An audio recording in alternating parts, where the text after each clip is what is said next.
Today's episode is a deep dive into the darker side of life as we unravel the chilling tale of William Bonin, also known as the Freeway Killer. Welcome to the world of Bo.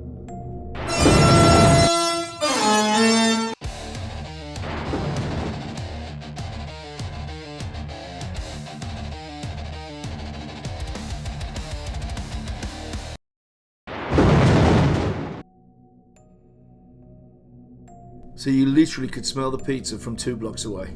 On any other Thursday night, you'd have been pacing backwards and forth, stomach rumbling, eagerly awaiting the delivery, and finally tucking into it.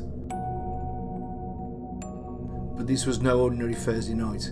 It was 7 p.m, February the 22nd, 1996, and the address was the Death Watch cell in San Quentin State Prison in California, where William George Bonin, also known as the Freeway Killer, was waiting for the delivery of his last meal.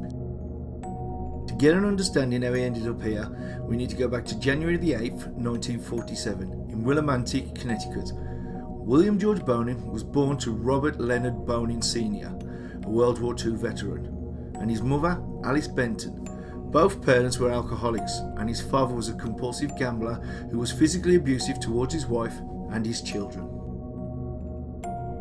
William, also known as Bill, was the middle child of 3 boys. His parents frequently abandoned him for long periods of time, leaving him hungry and neglected. In fact, neighbours later recalled that the Bonin boys often appeared hungry, dirty and dishevelled. Bill and his brothers were often left in the care of their maternal grandfather. The grandfather, who was a convicted paedophile, had abused their mother while she was growing up and was suspected of also abusing the boys. At around the age of 6, Bill's abusive father lost the family home in a gambling debt, leaving the Bonins homeless. So William and his brothers were sent to the Franco-American Orphanage, which was a Catholic convent school in Lowell, Massachusetts. The orphanage was notorious for harsh discipline, which Bill was believed to have experienced extensively. He was also a chronic bedwetter and suffered from night terrors, which made his punishments even more severe. He left the orphanage around the age of 8 in May 1955 and returned to live with his parents, who had moved in to his mother's parents' house in Mansfield, Connecticut. At around the age of 10 in 1957, William was sent to the Connecticut Juvenile Detention Center for stealing license plates and other petty thefts. There is documented evidence that he was sexually abused there by older boys and even a suspected counsellor. A while later, upon his release, Bill and his family moved to Downey, California. This is where he first began molesting younger neighbourhood boys. He later told psychiatrists that he started fondling his younger brother and other children shortly after leaving the detention centre. These early acts were all unreported. There's nothing much known after this time until William turned 19 in December 1966, where he dropped out of the high school and joined the US Air Force. While in the Air Force, William was recruited as an aerial gunner on a gunship, and he was eventually shipped off to Vietnam. After nearly 4 years of service, he was discharged in 1969. He received the Air Force Good Conduct Medal. He moved back to Downey to live with his mother for a while and got a job as a truck driver, which gave him more freedom to cruise for young neighbourhood boys. Within a few months, he was arrested for molesting boys and charged with the kidnapping and molestation of 5 teenage boys aged between 12 and 18. He was convicted of assault with intent to commit sodomy and initially sentenced to 2 years in the state prison. However, the judge deemed him dangerous to others. His sentence was upgraded to an indefinite term at Atascadero State Hospital for the mentally disordered, where he spent 2 years there being treated with therapy, hormones and even electric shock treatments, but the doctors eventually deemed him a lost cause and gave up. They transferred him to Folsom Prison for a minimum of 5 years. He was released back to the public in 1974, but by 1975 he was again arrested for attacking a 14-year-old boy named David McVicker. He was sentenced to an indeterminate term of 1 to 15 years, but served only 3 years and was released again in 1978. After being paroled, he immediately went back to picking up and assaulting young boys.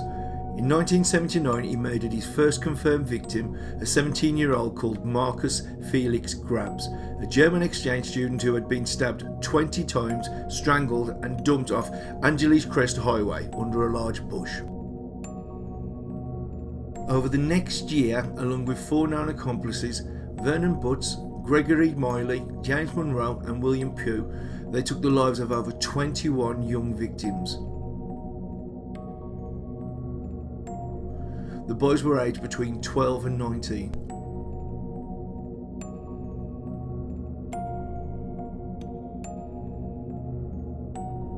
William Bill Bonin was finally arrested on June 3rd, 1980, after one of his accomplices, William Pugh, informed on him to the police, providing names, dates and even locations of the victims.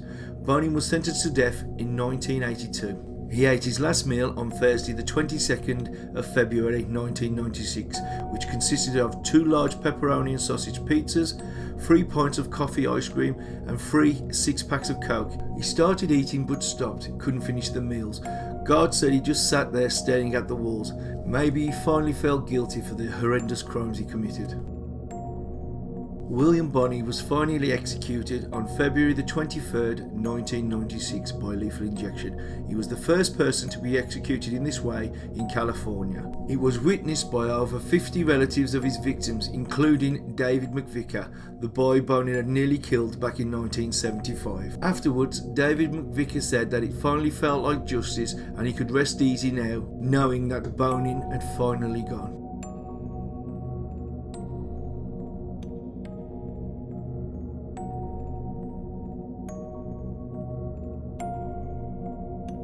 I would like to thank you all for watching, and please like and subscribe, and if you want to see more videos like this, please let us know in the comments below. Until next time, bye.